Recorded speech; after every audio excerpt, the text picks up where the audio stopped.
Hello, folks. How we doing? It's Redfellas on a Sunday night. I was wishing it would be more positive news tonight, but we're here. Just to let everyone know, Grizz is on his way. He should be here in the next 5 to 10 minutes to join us. But in the meantime, I'm here with Sam, Jamie, and Evan. Apologies, Sam and Evan. I've had to cut out your names there with the FUT card, so we'll adjust that when Grizz comes.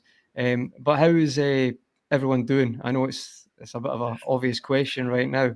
But how are we feeling? Just take just for a few minutes. How are we feeling, everyone? We still feeling a bit dejected? What's the thoughts at the moment? Bored. Bored. That's a Very good way to bored. explain it, Evan. Yeah, bored is just the easiest way to explain it. Defeated is another good one. We'll obviously get into it. I'm sure it'll be a venting session, definitely. But bored. It's predictable at this point, but we'll get into it. Yeah, I think that's a good way. What about yourself, Jamie? How are you feeling today? Yeah, I mean, if you take Liverpool out of the context, right? Sometimes you need to, Jamie. Sometimes you need to. Everything's pretty good over here on the East Coast of the United States. Had a really nice introduction into October. Good weather, sun's out. As you can see, I'm very burned from coaching this past weekend. But then throw Liverpool back into the context. It's the only saving grace for me is that tomorrow I have a holiday and a day off. So Same here, Jamie. Thankfully, so do I. Forward to tomorrow already. Yeah, and we don't have that problem with getting burnt when I'm training very often in Scotland. So that as well, look at the positives. Sam, how are you feeling today, mate? Not too bad, to be honest. Been out today at a christening with some good friends. Funnily enough, with the guys that I get to go to the match with. So I watched the game with the people that I would usually watch the game with at Anfield. So three of my friends, and one of my friends' mums. So it was nice. It was nice to be with them because they're familiar folk, like-minded folk, people who think like me most of the time and have the same kind of positivity and energy towards football and life. So I actually enjoyed being where I was throughout the day, and then obviously watching the game. And then from there, obviously, obviously I'm disappointed for a number of reasons with a number of different entities. But this is football. Yeah, no, thanks for that, Sam. And Grizz obviously just came in. I was just going to do the sponsor before we got into the specifics of the game, Grizz. But you're here now, so I thought I'll add you in as well. How are you feeling, Grizz? Yeah, I'm here, man. So glad to see you guys, my family, my Redfellas. Yeah, hope you're all well. Hope your families are safe. Hope you're safe. Hope you're healthy. And that's the main thing. Anything on top in life is always a bonus. That's the way I look at it now. I tweeted, I'm on the train now, having loads of reflective thoughts on the journey back.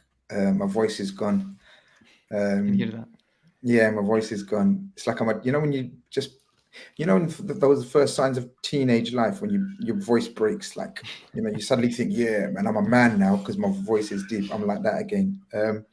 But yeah, we're going to get into it, guys. Thank you very much, Conroy, for holding fort while I was a little bit late. Jamie, Evan, Sam, as I said, hope you all guys are doing well. First and foremost, guys, welcome to the stream. First super chat from our resident Arsenal fan, of course, saying Mias is in the building. Where is Grizz? Is he hiding after Arsenal? Martinelli had your defense on toast. Saliba already better than Van Dijk. Love the way you spelled Van Dijk. That I know, like Dick Van Dyke. I know. Zane's a funny one, but fair play to him. Well done, son. Your team played brilliant. All right, people, let's get into it. First and foremost, tonight's episode of Redfellas, where we will be discussing another defeat. I say another defeat, second defeat of the season for Liverpool against the high-flying, title-challenging Arsenal Football Club. This show is sponsored by our wonderful sponsors, futcard.com. Please make sure you go out and check out the website for all your needs in terms of FUT cards. How do I do this, Conroy? Hold on. Let's do this. Share the screen. Let's have a look at what I'm talking about. I am talking about these guys, people. Wonderful website. Anything that you need made, you can have Martinelli made right now. You can have Darwin Nunez banners made. You can have everything you want made. And these guys are the people that you need to go to. Just type in yourfutcard.com, takes you their website. It's very, very self-explanatory. And on top of that, you get a 20% discount if you type in Redfellas. If you still don't understand what the hell I'm on about and you have any questions and you're confused, you just click this button here and you ask anything you want. As it says, hello, please message us if you have not any questions or give an idea of what you're looking for. We're happy to help you design your card. And they mean it. Some brilliant banners there where you can get made. You, as a Liverpool fan, you may not want to get any banners made for this season, but hey, we've had a good ride in the past, so I'm sure there's many banners you can think of. Don't forget, I said 20%, 15% discount. Don't forget to check them out. People, ladies and gentlemen, hi guys, Conroy. Yeah, you guys are going to have to help me, bear with me in terms of incidents, because I have only a vivid memory of the incidents live. Obviously, I haven't seen any replays as such, but the team lineup comes out, Conroy, and team lineup is go again, wild, 4-2-4, 4-4-2, whatever you want to call it. Klopp thinks that it's worked against Rangers. He wants to persevere with it. Did you agree with the decision he made? I feel like I wasn't against it because there had to be something. I mean, I think we would all agree, a lot of us were happy there was a change. So I was going into it thinking that way. There's also a thought at the back of my head was on the transition, and I know we're going to get to the first goal. However, I wasn't actually against it. I'm not going to be a hypocrite and say, this wasn't going to work out from the start. I was happy we're actually trying something different. But then obviously what unfolded, I mean, we'll discuss if that was necessarily the formation or just the way we got caught. But I wasn't against it, to be honest, because I was at least, I thought, he's put his, it's a bold choice, but he's went for it. He could have easily started with 4-3-3 and the same thing could have happened today, because let's not act like there's not been other games where our press has been off and they've caught us through the lines as well. So I wasn't against it at all. Close, coming up to, well, hopefully about 600 people in there, 550 at the moment. Everyone smash a like, even if it's through sort of pity on us. I know a lot of you aren't here to take the mick out of us today, which is fine. Hey, the bigger you are, the harder you will fall. And we're in the firing line right now. Sam, when you saw the lineup tactics, did you think, beforehand, like, was you one of those guys that's saying, because we didn't know, we were intrigued to see if we're going to go back to 4-3-3. Are we going to play with 4 attackers? Are we going to maybe bring in Bobby because he's got such a great record against them? Or was you happy to go with the same lineup and you thought, no, this should be okay? Yeah, I probably thought Bobby was going to come back in just because he was rested against Rangers, but that's just me putting two and two together and making 4. Yeah, I wasn't. Right. There's no sort of like, I want him to play. I liked what we did against Rangers. We could have scored 7 goals, but we didn't. But we played well. My also thoughts are, I said before this game happened days ago, I said this season feels like a season where it's all just going to unfold in front of us, and the fixtures that followed Newcastle were unkind to us, Everton and Napoli away, and the fixtures following Rangers were unkind to us in Arsenal and then City, and that we needed to play Forest and Bournemouth. And the reason why I say that is because of what I'm going to say next. So the system that we play today, I'm okay with it. I'm okay with us trying something new. I'm okay with us developing a new system, trying to change things, because we can't be the same team for 6-7 years without £1 billion changing the team every year. So I was okay with it. It's hard when you're playing the form team in Britain, this side of Europe. It's very difficult. So, you know what? I was just positive we get into the game and hopefully give a good account of ourselves. Hi, Ev. We haven't spoken in a little while. Hope everything is well. Hope everything's much better for you. From a personal point of view, and that's the most important thing. Welcome back to Redfellas. Welcome back to another game where LFC have stunk the gaff out. Yeah, absolutely. It's been really disappointing. There's no shortage of talking points around Liverpool right now, but it's been really disappointing to sort of watch the issues sort of fester. Plenty of people have taken issue with decisions that were made off the pitch over the summer behind the scenes. I'm pretty sure everybody on this panel right now would have something to say about that in agreement. But to watch the sort of ill feeling we all have about the club we love sort of spread into all departments, all categories, it's not like we have an isolated issue here that is costing us points. You could go, on the timeline right now, and there's people pointing out 4, 5 different things, big like factors in why we're struggling so much right now, and all of those arguments would be valid. So we find ourselves in an extremely difficult position, and that was only confounded today. It was shocking. I was so disappointed with how difficult we made this game for ourselves at time. All due credit to Arsenal because they're clearly a transformed side, but boy, do we cause our own problems. Hey, Jamie, how you doing? How was your feeling when the teams come out and you see the formation? And we discussed it in previous weeks as well. Was you good to go? Or did you think, whoa, this is a bit wild, going to the most informed team, probably the most paciest team right now, energetic, high energy, high pressing?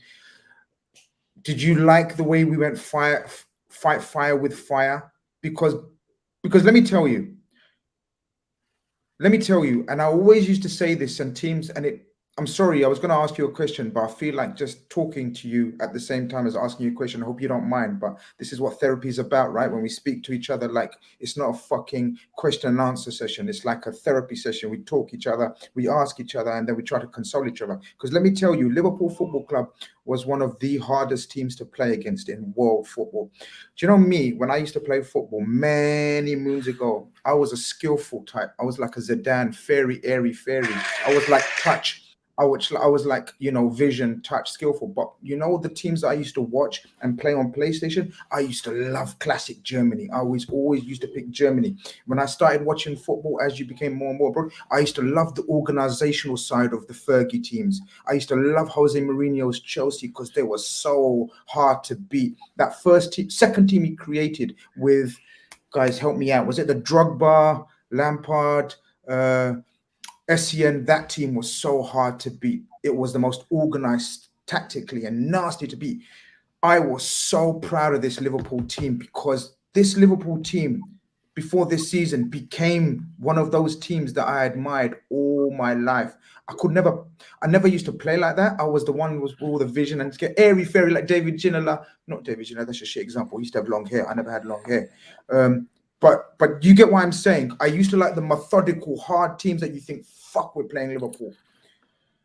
We're an absolute shadow of that. We tried to go toe-to-toe with one of the most energetic and young and vibrant teams around right now. We don't half pick and choose our moments to go wild.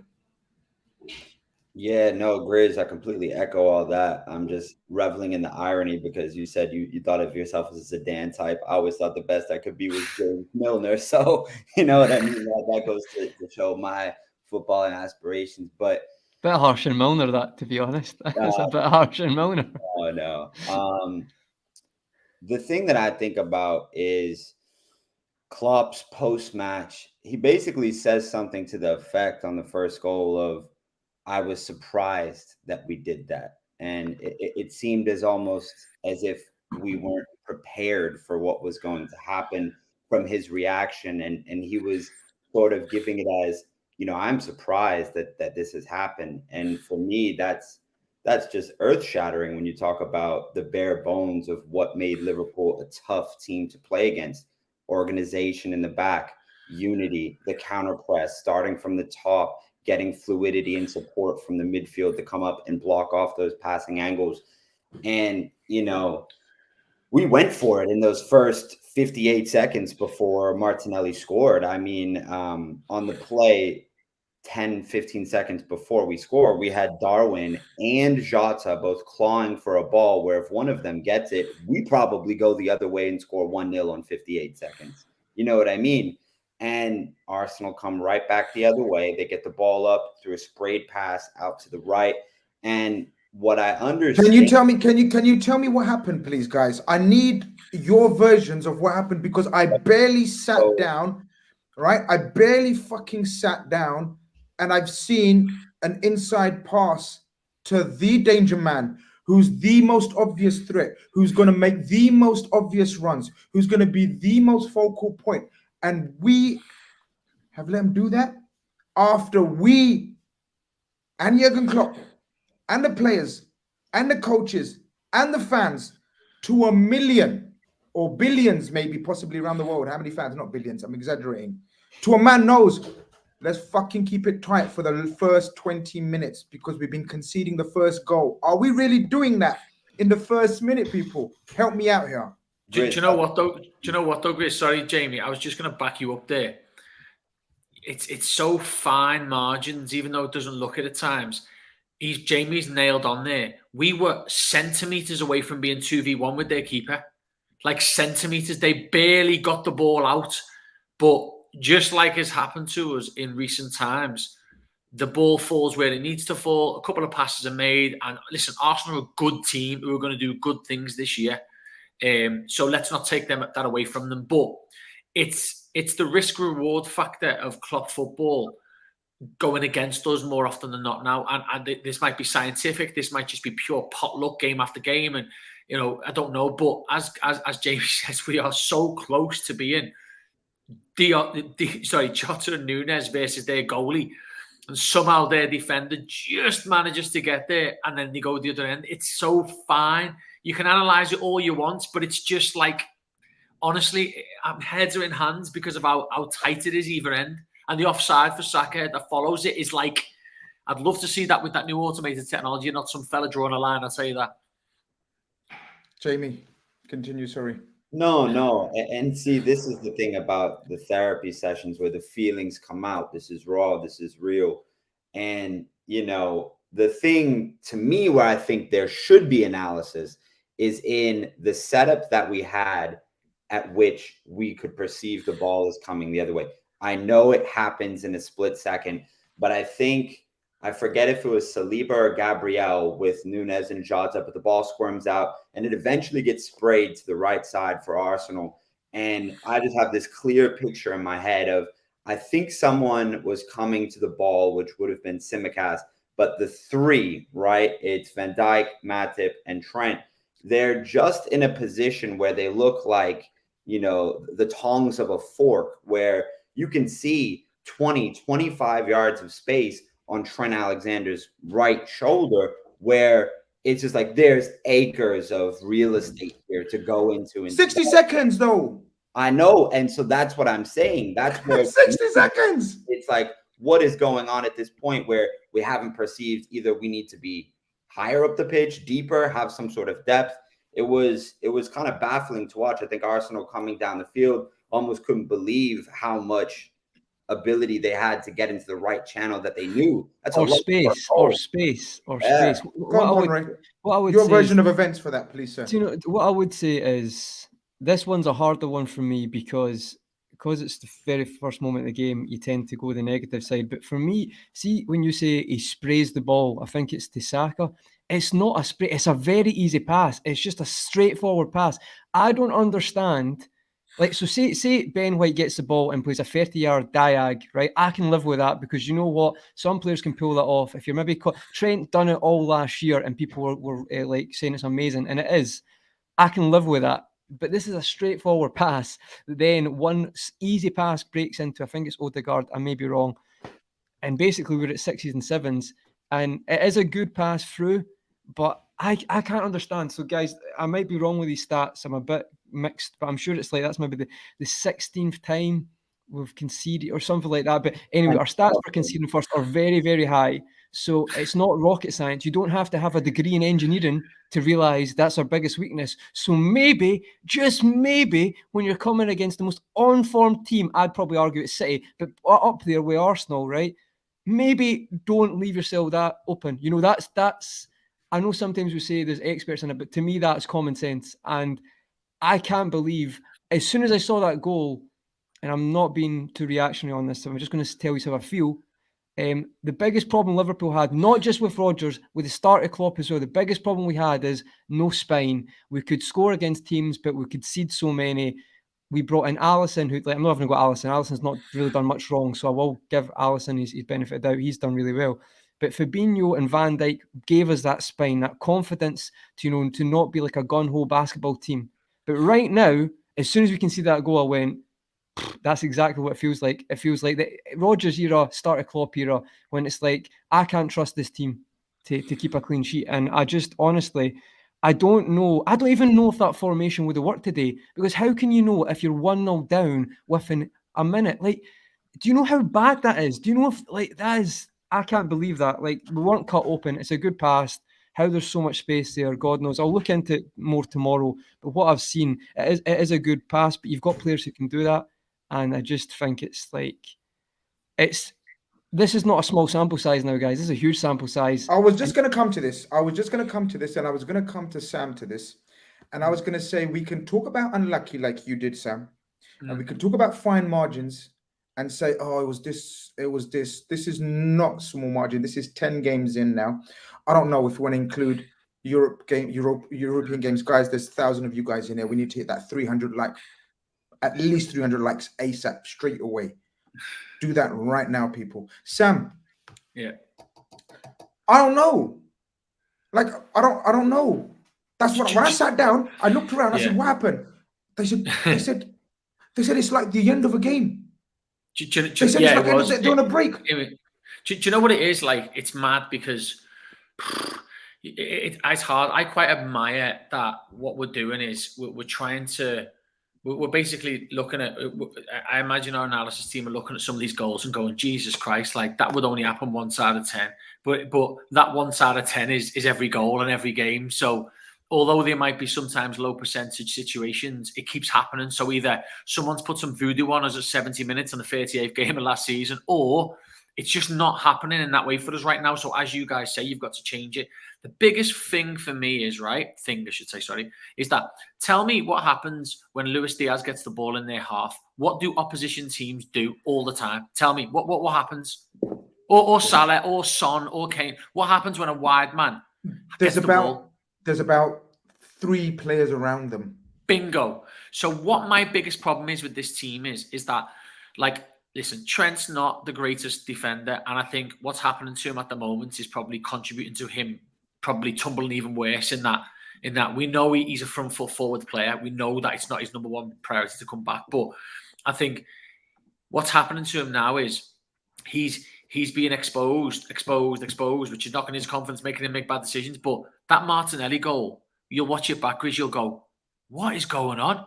Because there is 3 players on that side of the pitch. One of them's got the ball, one of them's free, and one of them's making a run in behind Trent. There's nothing Trent can do. I mean, Jamie Redknapp tried to say, oh, Trent's body position's all wrong, but that's just him listening to, the media battering Trent. Trent does nothing wrong for the first goal. He can't do anything. He's in a position where he's like, I've got to hold my line. I've got to keep my distance between me and the centre-back. That's 101 defending. And he plays a lovely ball in behind. Where's fucking Mo Salah? We're playing 4-4-2. Where's our right winger? Henderson, covers brilliant when he can, but he's playing in a 2-man midfield against one of the best teams in Europe right now. Where's fucking Mo Salah running back with the defenders? Mo Salah's doing exactly what Trent Alexander-Arnold does, front foot forward. But because he's Mo Salah, no one says, oh, well, why didn't Mo get back? Oh, well, that's what we need Mo for. But right now, in this time, if we're going to play 4-4-2, just like I felt Diaz and Jota did quite well in the game, Mo Salah has got to be getting back and doubling up on Martinelli with Trent. Otherwise, you've got no chance. And I think that's what happened for the first goal, is that Trent got left on his own again, and we concede. Evan, we concede the most obvious goal, as I've said. I'm sorry, guys. If I'm going to interrupt in your questions, please forgive me for today. It's raw. It's emotional. Normally, we're calmer, and we talk about it the day after. So therefore, if I interrupt and shout or whatever, please forgive me. You know what? I love you all, and I'm not trying to be rude. And whatever. But anyway, Evan. Yeah. Horrible start. I see the players' body language. By now, I'm just looking at the players' body language. I'm not even sitting down. I'm standing up. I'm looking at the body language of the players. Yeah. And it's okay at this stage because they're almost used to it. Fuck's sake. They are used to it. So I see the seniors. I see Virgil. I see Henderson. I see Thiago. I see Mo put his hands in his ears, in his head. But I see the seniors motivating them. And you know what? We slowly but surely fight our way back into the game. It's not through structure. I'm telling you now, we can go into the structure and you can give me all guys' opinions on how you think if this formation can suit the personnel or whatever. You can tell we haven't trained much in this structure, and that's what Sam's suggesting, and it's so obvious. We have not trained this formation much by the looks of it. But we find ourselves, what is it that makes us get back in the game according to you? I think we had, physically we had the edge going forward. When you play this, you know, some people are calling it a 4-2-3-1. Some people see it more as a 4-2-4. When you have that and you're doing it as Liverpool, you're going to have the physical edge with your front line versus a back four. I think, you know, for all of our issues that I thought we had building up out of the back, I thought it was tough to pass through Arsenal's press. There was always a long ball on. I would say that was the one positive I took from the tactical flexibility and the tactical switch today. There was always a channel for Nunez to run into. I thought him and Jota had a good understanding with their movement, and we will ourselves back into the game. And I'm sure we'll touch more on Darwin's goal as the show goes on. But the result is just Trent just lumping it into a corridor of danger, as they call it, corridor of difficulty, and we get on the end of it, and then we get the goal. So that was the one plus. You know, once the team started to sort of realize that, corridor of uncertainty is the phrase that I was looking for. No, I like your version, Evan. I prefer your version. Corridor of danger, yeah, it sounds cooler, doesn't it? I like that, yeah. Yeah, so as difficult as we made it, we were able to get back into the game. Is shit as the mood is, just around the club in general, there are periods in these games where I think we look somewhat recognizable. Is that fair to say? I'm like, okay, that passage of play was classic Klopp's Liverpool.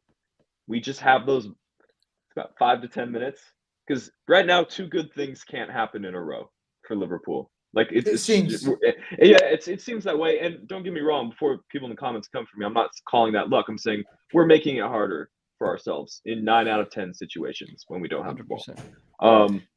But you know, that's just what I noticed. That's just what I'm seeing right now.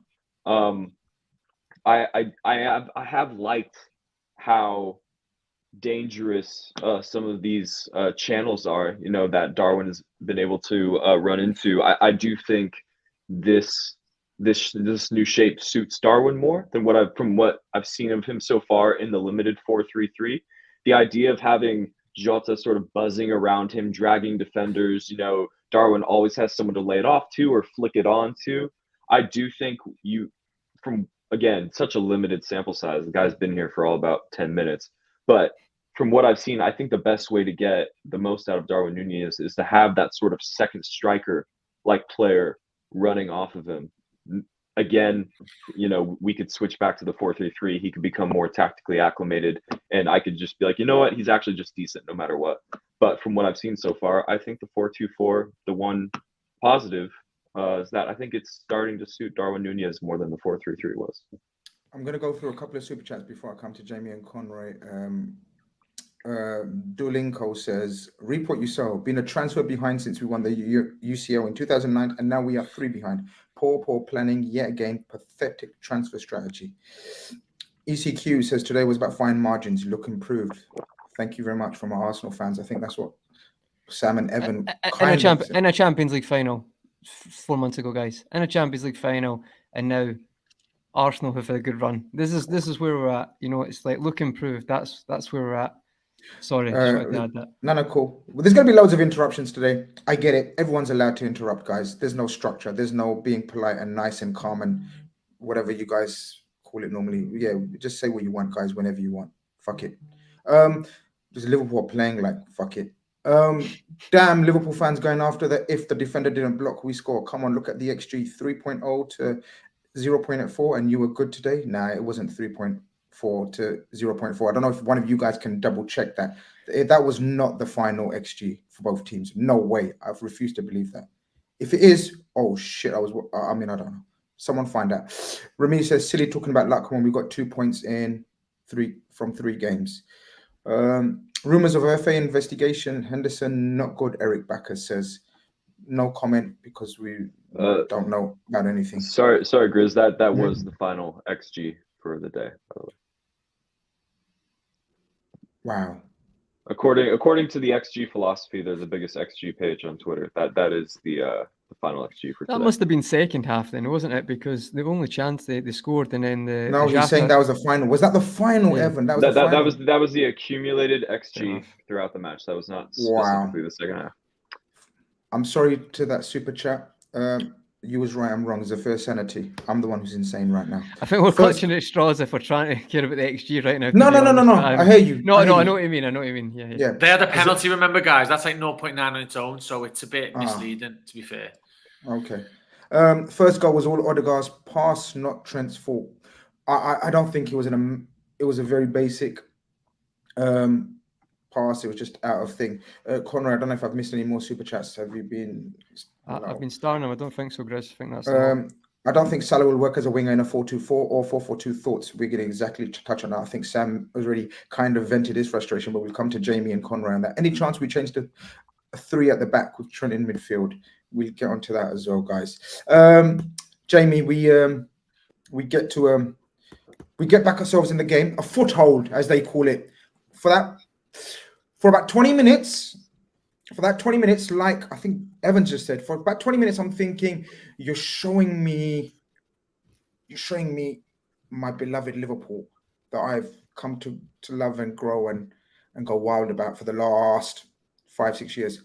But it's about 20 minutes and it's fragmented, but we're showing something. Arsenal are suddenly thinking these are not as washed up as everyone else is making out, and we force them on the back foot. And Luis Diaz, I mean, I know Evans touched upon Nunez. I thought Nunez was fucking brilliant. He was fucking brilliant. He was a one-man machine up front. One-man machine. We can't have 2 things going for us at the same time. Because Nunez sparkles. Salah's gone to shit. Diaz sparkles and gets cropped. But anyway, before he gets cropped, he gets in there before the defender. Bit hesitation from the defender. I can't remember who it was. Heads it past him. A perfectly drilled across the finish. It's a great finish from Nunez, you know.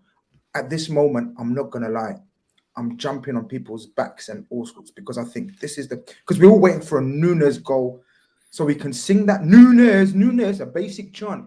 It's a basic chant. But I tell you what, it gets the crowd hyped. Well, the Liverpool crowd anyway. How long did that last? Oh my goodness. I mean, you know, one guy who I feel like we haven't touched on, who I felt was paramount in the success of when Liverpool looked good, who isn't named Luis Diaz, with Diogo Jota. I thought that he was very, very decent today, getting the ball in confined spaces and finding ways to wriggle out. We'll get into his. He's a clever footballer, Jamie. I've seen the game. I know it was against Rangers during the week, but he's a clever footballer. You know, you can just tell. See, for someone who's not blessed with like a Diaz with unbelievable technical ability, he's just smart. He's about the same height as me, not very tall, gets in between spaces and causes problems. And I think it's I just wanted to add that I just think Jota showed that at times. If you have got a bit of intelligence, you can take these big bulldozing centre backs and move them out of position. So sorry, I just wanted to add that, Jamie. No, 100%. But obviously, getting on to Nunez, it felt like a couple times with what Evan touched on about having a man closer to him. As we got closer to their 18-yard box, the runs were almost panned out for Nunez, where someone would check in and then the ball would go into the space and Nunez would peel off the shoulder. I think he had 1 or 2 of those shots where if he had just been able to be more in the center when he made the run, as opposed to having to go out and then end up probably 10, maybe 5 yards away from where in the middle of the pitch the 6-yard box would be. He just didn't have the angles for the shots. But Darwin gave me a lot of promise. And it's not that I've ever doubted Darwin, but I definitely think one of our consistent issues is our inconsistency to put out the same side with getting them repetitions together. And so now we're finally seeing Darwin going back-to-back games, which I suspect Klopp is thinking, okay, we're at this point where we have absolutely no cohesiveness with all of our squads. This one has gone last. They'll go again today because we need to build some sort of rhythm. And I think for Darwin, that was evident. He looked confident. He looked ready to go. I was really in a pickle about Firmino or Darwin for fantasy, and I ended up going with Firmino because I thought he's just been a killer against Arsenal, but I was really interested in getting Darwin as well. That's how much I both thought that they would do well in today's game. And it's obviously ironic with Darwin's celebration where he does the crying thing, and he's 23, but I'm sure he'll learn very, very quickly. There's still time in the game when the ref hasn't blown the whistle 3 times for that to come back to bite you. But I was impressed by Darwin for sure. I know you touched upon Jota, Conroy, but here's my, I don't know, I don't give a shit. I don't give a shit what it is. Hot take, wild take, disagree, agree. I don't like Jota in the 10 at all. I don't like him. I think he's got attributes that I want further on. Yeah, to me, he's got attributes that of the Nunez, of the number 9 through the middle. Even as a wide left, I don't like him there, but I prefer him there. I don't think he's got the link up play to play as a 10. If we're gonna pursue this, in a double pivot of 2 guys who I absolutely love and adore. Henderson for different reasons, Thiago for different reasons. Henderson's because he's a legend of the club and he's my captain for the last 5-6 years, right? So I love him, but he can't run now. And his technical qualities are poor, in my humble opinion. And Thiago, who's a wonderful technician, wonderful. We know, I don't even need to waste more seconds on Thiago. But if we're going to play them as a double pivot, my number 10 has to be technically immaculate, in my opinion. Yeah. Well, otherwise, we're going to have not much control. Right. Well, that's maybe a fair enough statement going forward, Grizz. But I've got to be honest. The thing I like about Jota is I'm not saying he's ideal as a 10, but in the 2 games I've seen, he's actually done well. Because he got assist today. Individually, he has, Conroy. No, he got assist for Firmino's goal. No, individually he has. No, but there's no control in the team. No, I maybe agree with that. But what I'm saying is I'm just going off his performances. I thought he'd done well. But what the biggest thing I like about Jota is he goes into space and he takes defenders away. What I'm saying is you can do that further up the park. But you're talking doing a 4-2-4 with a number 10. Whereas, like, you could look at that, and I'm not saying today we'll need to look at the heat maps, but, like, you can do that with a second striker. But as you said, with our current midfield, that is quite kamikaze to be playing higher up because you've got the gap there. But I just wanted to add, guys, I thought Jota done well, but I get what you're saying. If you want control in that area and you want a 10, yeah, he's not a number 10, is he? But I think he still showed his strengths today. But then what do we do, though? Because it did actually work well for Nunez today. And I don't know if Bobby does that, he's going to be great either. Because let's not act like Bobby's suddenly unbelievable there as well.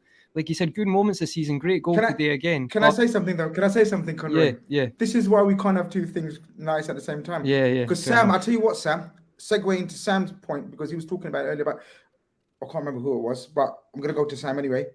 Because a younger version of Bobby, Sam, a younger version of Bobby is fucking ideal in this formation. But now I agree with Conroy, even though I don't like Jota personally in that formation, all right? I want him further forward. For Bobby, a younger Bobby would be ideal, but this version of Bobby, I'm not sure as well, because by the time he collects the ball and he turns and he lays it off, he doesn't make those driving. I know he scored, but he doesn't go on to make those second man runs like Jota has the energy and drive to do so. It's a pickle. It's a mess to me, Sam.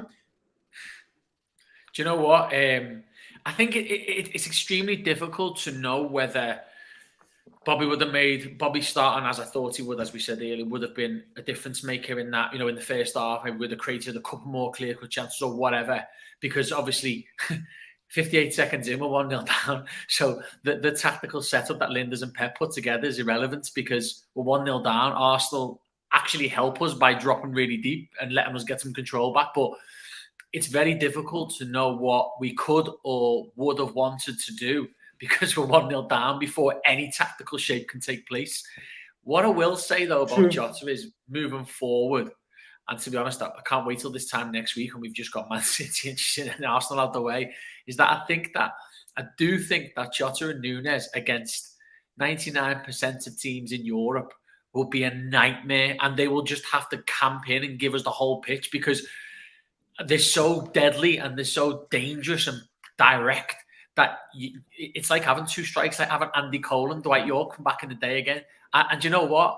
I'm all for that. I'm all for Liverpool now going, you know what? Fuck it. We're going to go for it. If we finish, if we're 10th now, so what? Because we're not going to be in April. We're going to build with these two up front and we're going to create a Son and Kane, because that's what they are, aren't they? So I think it's hard because today's game was such it wasn't an anomaly, but it is 58 seconds in, isn't it? Do you know what I mean? Like, it's very difficult to judge it if you're 1-0 down before 9 of the players have had a touch. So, yeah, that's where I sit with it. I would have started Bobby today, but he scored second half coming on, so I'm not going to knock Klopp for that decision. LL Lad says, we're in big trouble. JJ Ash says, from Aguna, thank you for your support and love, JJ Ash. He says, from Aguna, big up the family, man. The reasons of your decline is a combo of aging and saturation after the failed challenge on 4 fronts last season. Absolutely is, my friend. Thank you very much for being not as lethal as you could have been being an Arsenal fan. Rapstar says, we need more technical players in midfield. If we continue with 4-4-2 or 4-2-3-1, there's no fit midfielder in our team barring Keita, who is intelligent as Thiago. Arsenal being so good with the ball to their feet, killing us. I'm in agreement with this, bro. Evan, I'm in agreement with that. I think you are as well, because we've spoken so many times. Adam says, hungry for more. Love you, man. Still big. Thank you Adams very much. is always in. He's always in the chat, to be fair. So he's allowed to. He's allowed now, to. listen. Yeah. I'm not listening. We're not.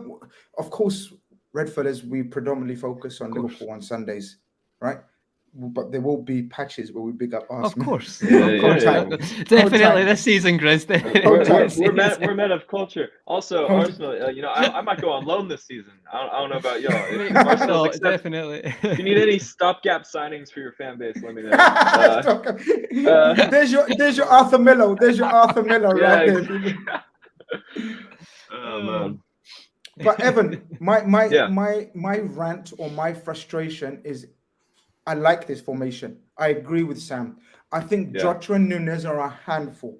I think, and I agree with Conroy as well. Jota in himself as an individual physically played well, sort of done everything he was asked to do. But what do you make of my point? Disagree, agree, or give your version of it about the control because of the double pivot behind him? In my opinion, is still not as mobile and strong as and efficient as it should be to give the base to go and then sometimes control the ball, sometimes not, but still be dangerous and cause havoc. Yeah, absolutely. And here's the thing: you both are right, because in this really complex game that is football, you can have a player who's an awkward fit in a position, and that player can still at the same time have a good game and do good things. You know what? Both things are possible. I agree. Long term, if we're going to be persevering with this 4-2-4, 4-2-3-1, whatever you want to call it, Jota is not the natural player to do that. Firmino is definitely more of that guy. Maybe even someone like Harvey Elliott or young Fabio. But don't worry, Grizz, because based on Diaz's injury today, Jota might be spending a lot of time out on left wing. But I'm sure we'll talk about that. May not be a problem for the next. Yeah, may not be a problem. Don't worry, Grizz. You won't have to see him. I think I have been impressed with Jota's movement and dynamism, his hunger, the last 2 games in this new position for him. But at the same time, I agree with you, Grizz. He's not the link-up machine that Firmino can be when he's on his game. And the midfield, it really is the definition of you can't have 2 good things at once. We were crying out for this. We were crying out for this. Liverpool can't have two good things at once, and two good things can't happen in a row for Liverpool. And don't get me wrong, chat. That is largely to our own doing. I'm not making excuses, but if you're going to switch to a double pivot, one of those players needs to be physically impeccable.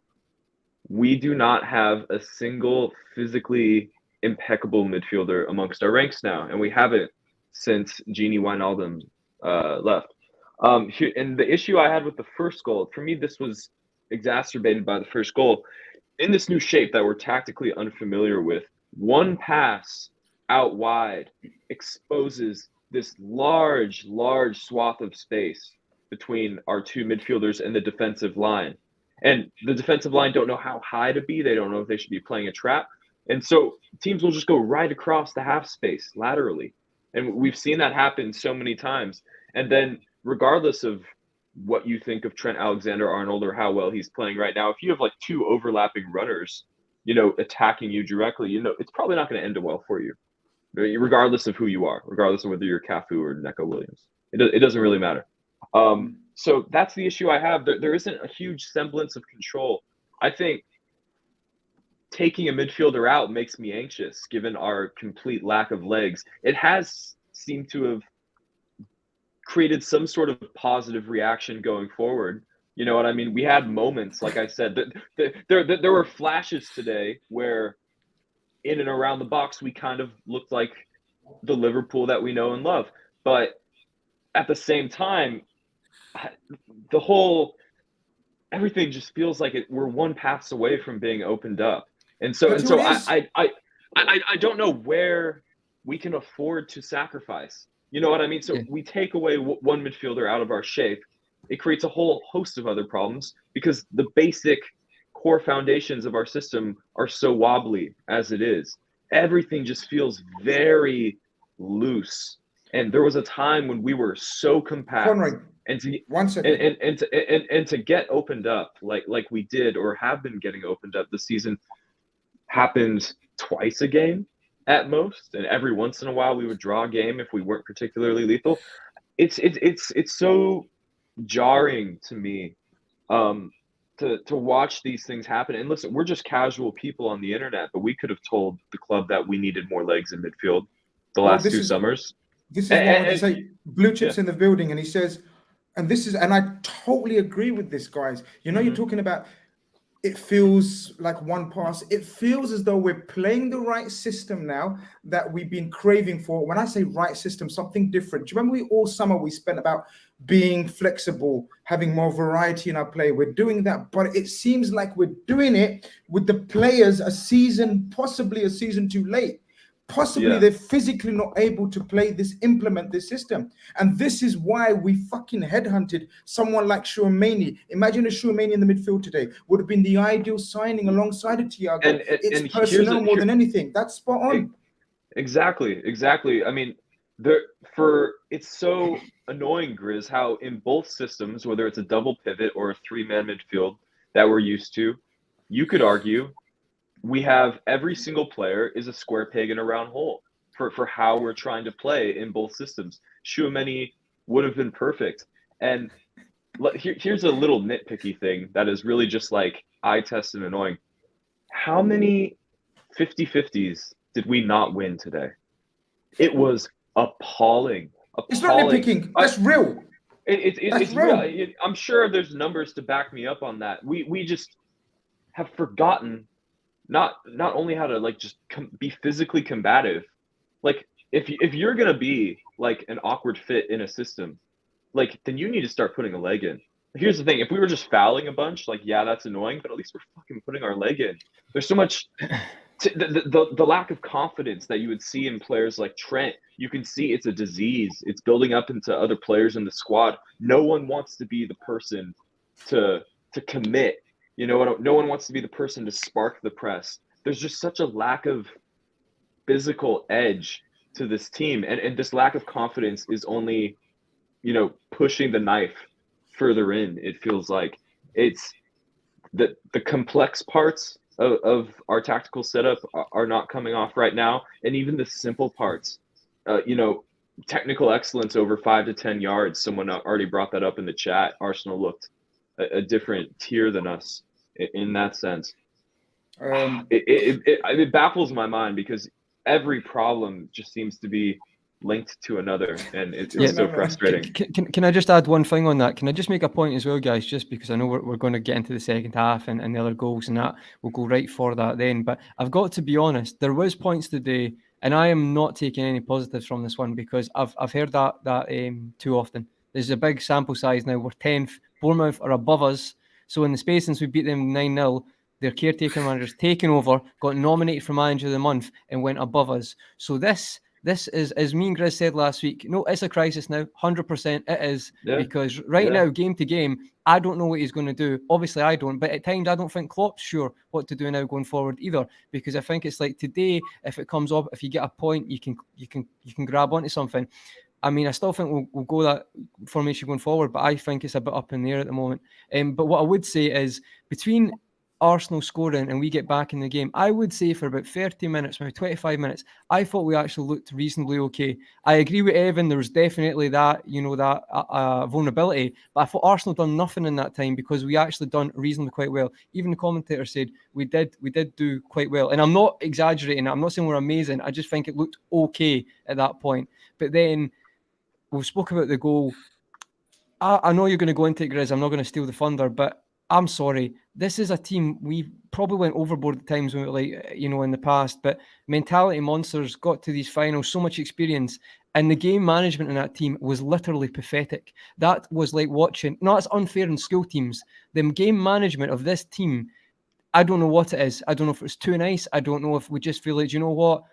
Oh, let's gegenpress. No. Do you know what? We've been lucky to get back in the game. Why don't we just keep the ball till the half finishes, like an actual team who's been in the situations would do? But instead, I know we'll get into the goal, but I just find let's go into Evan's talking about baffling. I'm baffled at how we conceded that goal. I expect better for a team that have won a Premier League and a Champions League, but maybe I'm wrong because maybe you can't fix yourselves on a pitch. This is where I need your help because I share that bafflement and bewilderment. They get a corner, Jamie, with the last, I thought was going to be the last kick of the half. And I'm thinking, we go in, we regroup. We've shown them that we're not dead. Because after they've scored, we've had 20, 30 minutes of pinning them back. Maybe is an over-exaggeration, but we definitely played much better. And as I think Sam and Evan have said, we're a constant threat with the formation. Can you explain to me what happened from that corner? Because I believe... It was a free kick, wasn't it? Was it a free kick or a corner? I can't. That's what I'm saying. I need your help. Side. I thought it was from the left side free kick from Tsimikas, about maybe 10, 15 yards. Their line started outside of the box. And so we were probably about 45 yards out with the ball placement.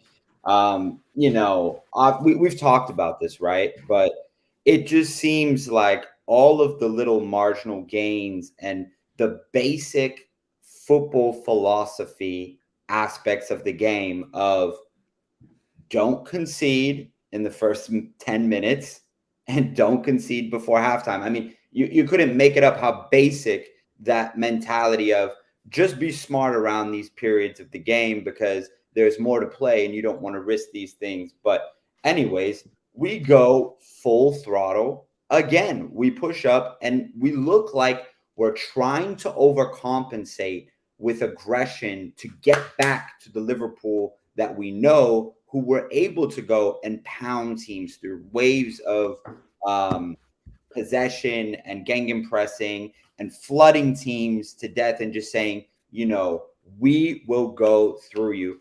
But one of the things that Arsenal changed today was, and the best way to describe it is, I was listening to Young Jock today, coming back from the supermarket. I forget what the song's called, but the lyric that he goes is, we can knuckle up anytime, any place, ensuing we're ready to fight you at any point in this game. And Arsenal was ready to pound on us. And before the goal, Trent obviously has a run-in with Martinelli where he just gets, obliterated. Maybe in a different referee on the VAR, you see the high challenge. But in anyways, he clearly seemingly was carrying one. The ball goes in and Arsenal comes cascading back, and Henderson is then in a foot race with, I believe it's Martinelli. And there was a point at which I swear this has happened with Fabinho versus Crystal Palace.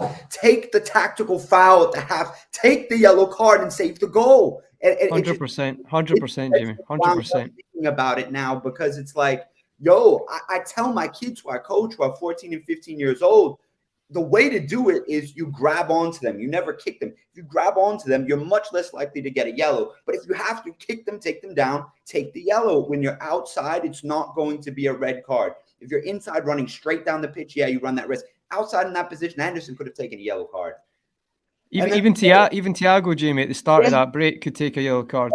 Yeah. And it's like, the worst part is Henderson is sent to the shot by Martinelli. So he's about 3-4 yards ahead of Martinelli to keep him from going down the byline, which then keeps Saka onside for the cross across the net, a tap in. And I'm like, yo, you couldn't make this up. You couldn't make it's like the most couldn't make it out.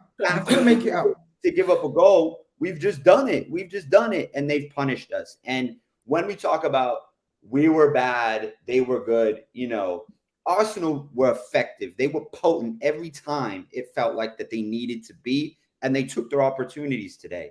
They really did. And that's us going into halftime, where another plan for Jurgen Klopp is now instantly changed on his head. From the beginning whistle, 1 minute in, instantly the tactics, the ideology, what we're going to do now is different than what he had planned 5 minutes before kickoff. Instantly going into halftime, brand new team talk. Just a couple of super chats before I want to come to Sam, because Trent couldn't have done much for the first goal. I'm in agreement with him. I've just seen it again on my phone while you guys were chatting. Sorry for sort of looking, not concentrating, but I had to see it again. I'm going to come to Trent and Henderson's role for the second goal, or whoever's role, everyone's role. But I'm just going to read a couple of super chats out very, very quickly. Grizz, is the Diaz rumors true? Knee ligament damage supposedly. So what's the expected time frame on his return? We don't have a like sub. I have no idea, mate. Your guess is as good as mine. I've just got home on the train. It wouldn't be able to do scans in this time. So anyone saying something, there's no way to pure guesswork and speculation. Exactly. Let's just hope and pray that it's not as bad as it looked in terms of a knee brace and crutches. That's usually precautionary. El Drago, appreciate this love and support. He says, if this season you call it a transition, what do you call next season with 4 new signings? Because you have 4 leaving for free. Poor planning. What value does someone like Naby Keita have if he leaves for free? The guy can't even get on the pitch. What are we supposed to sell him for? Tonight I don't want to. Tonight I didn't want to mention people like that's name. Yeah. Okay. You know what I mean. You know what I mean, right? Yeah. This is the best comment of the night. Evan's mic's making him sound like anonymous. Oh really? No, it's cool. It's cool. He sounds good. I like it. Oh, cool. Yeah, but it is. But almost spot on. That's so funny. Not sure if you guys, what's good? Not Liverpool, bro.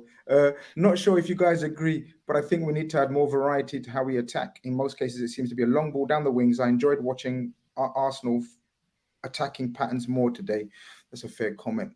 But we were more chaotic and hectic than controlled and patterns of play. But that will come. The second goal wasn't a long ball, was it? It was really good play. So I was going to say, but that will come. But that will come. I think what was definitely better in the last 2 games for that problem, which we spoke about quite a lot than previous games. But this is my point. But we'll get into it. Yeah. Come on, guys. 10 points from 24. Look all you want. There's been 0 positive overall this season in the Premier League. This has been horrible. Conference included. Incoming. Conference league. In conferencing league. What conference? What conference? We need to attend this conference. Davin, appreciate the support. He says, Guna here, LFC going to be fine. Best team we've played. Loads of positives to take. When Klopp fixes things, it's mad for everyone. Big up Grizz and the big up the big six. It's hard for us to see this, Grizz. This is the problem. That's true, but it's hard for us to see that. That's Arsenal's hardest game, bar none. Even against Man U, they were better than they were against us. Oh, they controlled against Man U. They controlled. It's very difficult for us to see that, mate. Listen, I don't want to kill your flame or not on here, but mate, why haven't we talked about the penalty shout? That was horrendous. Well, no, we're gonna get to that. No, the handball. Mate, you were in the stadium. I don't know if you've seen the replay. It's horrendous. It's like I cannot fathom why it wasn't given. Like, wow. Honestly, like, that's how bad it was. Watch it again if you haven't seen it. It was a penalty stonewall. I've just seen it. I agree. They've came out and they've said it was because what was it? The speed of the ball. He never had a chance to get his arm out of the way. But to be honest, he done well getting his hand up there, then, didn't he, mate? It was a good save. For me, it's a penalty. But as I say, like the VAR's got to intervene there, because in 90% of those instances that doesn't get blown during a game. I think it was at Dan Burn for Brentford, Newcastle yesterday. He had his hand out, his body, and VAR intervened. But that's VAR's got to intervene there. I agree that's I think even Neville said that during the commentary. It's a pen, but it wasn't given. He said, he's in trouble there straight away. Went, ooh. But do you know what? You need to roll with the punches, because if you can't, you need to keep going. As soon as it's not given, you keep going. You can't look back. And we did equalise, didn't we? So, like, as much as it is annoying, I agree, Sam. But that's definitely a penalty. I don't know why. I know why they've said it isn't, but it's a clear pen for me. I think it should have been intervened. I don't know why it wasn't.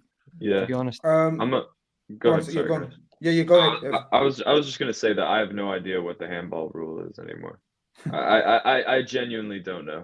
No, it's out of the silhouette of the body, so unnatural position, right? I actually think it's not as perceiving. So basically, see, like that, it's annoying, it's frustrating, but it just gets given. And I find it's easier that way. See, if we just accept that that's a penalty, everyone gets on with it. Yeah. It's because the inconsistency of the handball, not the actual rule. Like, it's, you're right, Conrad. The reason I don't know is not because I can't be bothered to go, No, I didn't mean it like that. Yeah, it's because I see what's given as a handball one weekend, and the next weekend the handball rules is apparently different.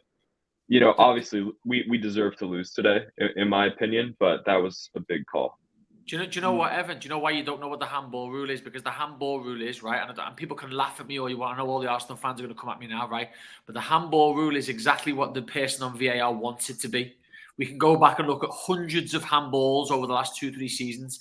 A handball rule isn't applied by what it said in the rule book. The handball rule is given as whatever the VAR person wants to give. And today, England decided right there and then he wasn't going to give a penalty. For whatever reason that was, whether he doesn't like us, whether he likes Arsenal, whether he's just didn't want to give it. But it's not down it's to subjective, the rules. though, Dan. It's subjective. Like, most decisions by referees are subjective. Like, some will give a game a bit more lenient. But it's not. That's not going to change, Sam. How are you going to change? No.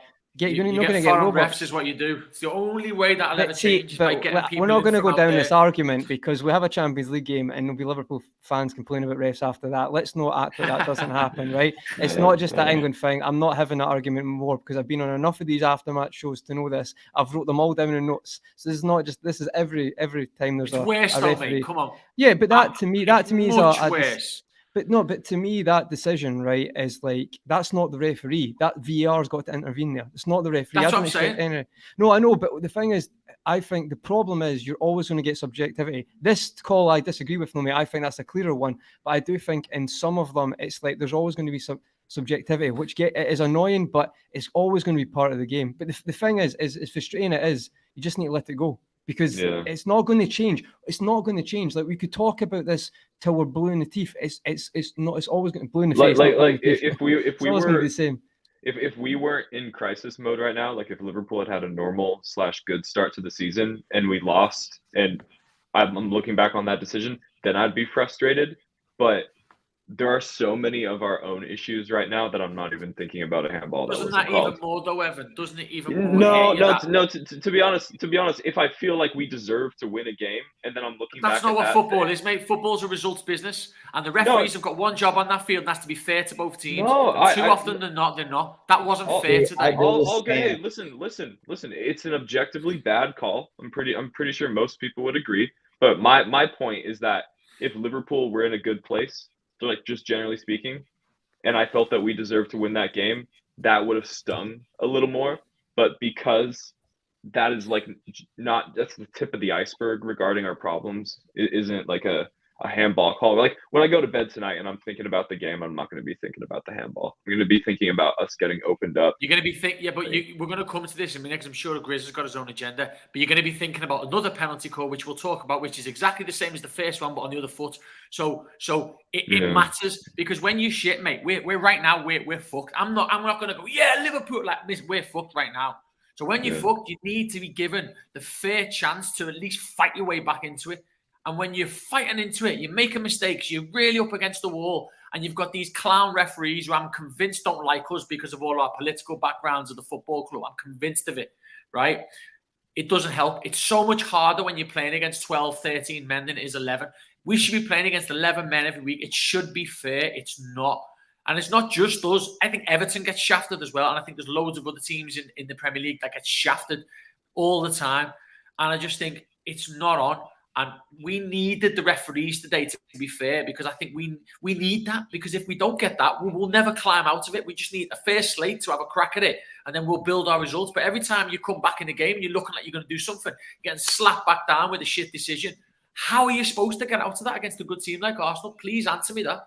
But Sam, is how many years has Thiago played football? Who, sorry? Thiago, fully experienced midfielder. He has a chance to fill, then stop a break. Years. He doesn't do it. So his decision cost us a goal. So you could say the same thing as we've had opportunities as well. It's not like Arsenal scored 3 penalties. Like we've had opportunities where we've not turned up.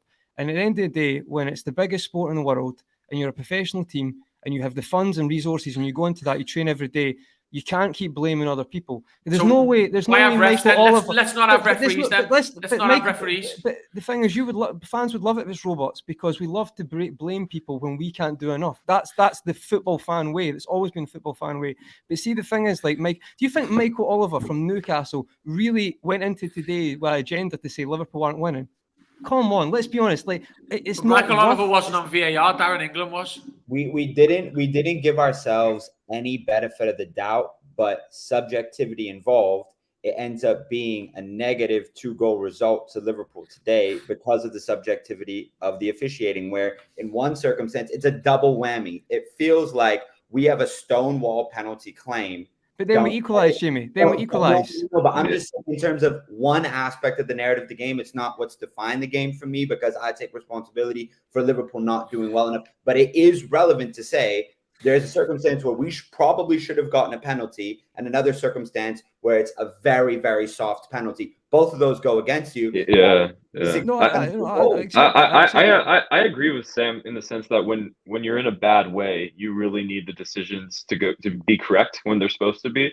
So it's a cruel kick in the groin when they're not.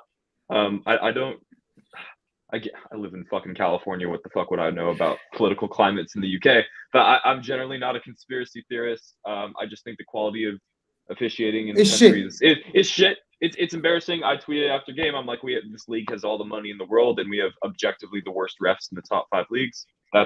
I'm pretty sure every fan and every fan base could agree with that. I'm sure every league thinks that, Evan. I'm sure every league thinks that, because exactly. Everybody thinks that there's a conspiracy against their own team. Everybody thinks that they have the worst ref. Everyone thinks that Michael Oliver is, the really dire thing about the reffing situation in this country is that I think just across like a sample size of hundreds of games, Michael Oliver is probably the best ref in the league. So it's hold on. He's going to a World Cup, right? So it's not just like the UK. He's deemed, he is a good ref. Let's not throw the baby at the bathwater. He is a good ref. Oh, you're right. He's a good ref. Here's the thing: Michael Oliver's a good ref. VAR is a bit of a mess. He made one mistake. That was it today. One mistake. That was all. Sam, that's fair, mate. But people can't do that. They can't compartmentalize. After the game, it's like worst ref, got everything wrong. I disagree. I think he got that wrong, but we can't compartmentalize. It's always like it's so extreme, this sport. It's like, I think, guys, time out on the referee chat. I think you all have very valid points, right? Because that's why I let you guys talk, because I didn't get a good view of it. You know, when you're in the way and it was on the other side of the fucking world, I didn't get a good view of it. That's why normally, you know me, I'd be jumping in and giving my opinion because I'm so fucking opinionated like that. But if I haven't got an opinion, then I kept quiet. I'm sorry. And I liked the way you guys all expressed it and your own opinions and different. And it's good. We don't have to agree. We didn't agree. Someone's in a rage right now. Sam thinks, fuck, we need a break to go away. Evan's got a point saying it's the least of my problems in terms of long term or like short to medium to long term, like a penalty call. Yeah, but I get the psychology. What Conroy's saying as well. Like there's mistakes being made by players on the fucking pitch, and that's what happens next. I don't even know who's to go to next because you fucking mixed it all up, right? But whoever wants to jump in, because that doesn't go our way. Absolutely. Now that I've just seen it again while you've been talking, it's a blatant handball, right? But I also 100%. agree that it's the VAR referee that needs to fucking intervene and say, Michael, you may have missed this, or you may have not had the right angle, but the guy's hands like this, motherfucker. This ain't natural unless you're. Yeah, what's the politically correct term, right? So this ain't natural. This ain't normal for a footballer to be. At least to have a look at it. At least to go and have a look at it. Do you know what I mean? At least. Exactly. Yeah. But then what happens? Please explain to me. Anyone. And I don't know. To me, I didn't know what I just witnessed for that second goal. I don't know why. Oh God! Can I go first? You go. I don't know why I witnessed. You cannot play Trent Alexander-Arnold and Jordan Henderson on the same side of the pitch. They are defensively frail. Let's call it what it is. The lack of communication on the second goal is atrocious. Henderson takes the I'm going to cut off the byline. Trent goes with him, and all of a sudden Martinelli has a and Grizz, you're in the away end. You have a beautiful view of the situation. I had the perfect view of it, and I'm going to give you my example. Yeah. So and then he just plays it across goal, and they tap it in. Here's the thing: if Trent's going to run across to double team Martinelli, and here's the thing: Martinelli is a great player. I do think he's good enough to attract double coverage like that. That's fine. I have no issue with that. But fucking talk. Like, Trent, like, you take the inside, Henderson's going to cover the outside, we're going to force him to pass it backwards. There was absolutely no communication. And here's the thing. Trent is playing like shit right now. Let's call it what it is. He's in bad form, and he's playing in a system that exacerbates weaknesses in his game. I don't think Trent is as bad as he is playing right now. He himself is just not in great form, and we're a mess, like, collectively as a team. So those compounding things result in what we're seeing right now. Henderson, in terms of his defensive contribution, listen, we've seen him decline in various ways since Klopp took over. He's not, as mobile as he used to be, perhaps not, just as robust as perhaps we used to describe him that way. He's probably not that anymore. But where Henderson has always been weak, in my opinion, even when he was objectively better than he is now, he's never been defensively aware enough to play as our starting six, like as our first choice option, or just in terms of his perception of what's happening around him. There are so many clips just this season alone where Henderson has no idea what's happening within a few yards of him. Forget not knowing what's happening 20 yards behind you, but Henderson has absolutely no idea of what's happening within a few yards around him, and he's a central midfielder. So for me, the guy, listen, thank you for everything, but respectfully, the guy should not be close to us to be in our starting lineup.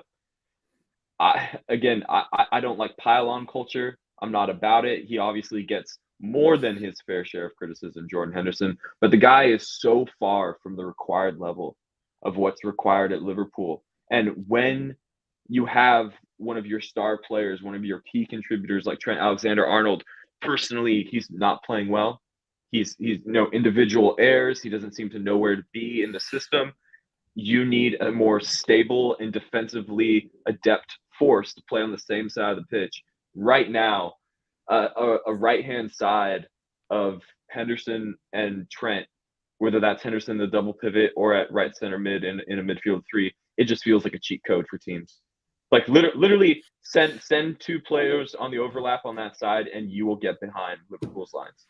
And I tweeted this last week before you go, Grizz, because you had a beautiful view of the incident. Beautiful, ugly or beautiful depends where you look. Yeah, how you look I don't think we're the worst team in the league, but I think we are the easiest team in the league to play against.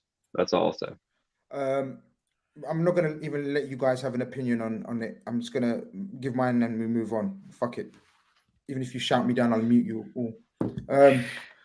Basically, right. You know when you play football, right? We've all played football at a certain level, right? Whether it's a kick around in literally in the living room or on a five-a-side pitch or whatever. And you target the weakest player, the one has zero football knowledge, the one that that you can do the most basic move on and it'll work on him every time because he just doesn't know the game. So you run in a direction, and what's the most basic move that you can do as a forward, as a striker?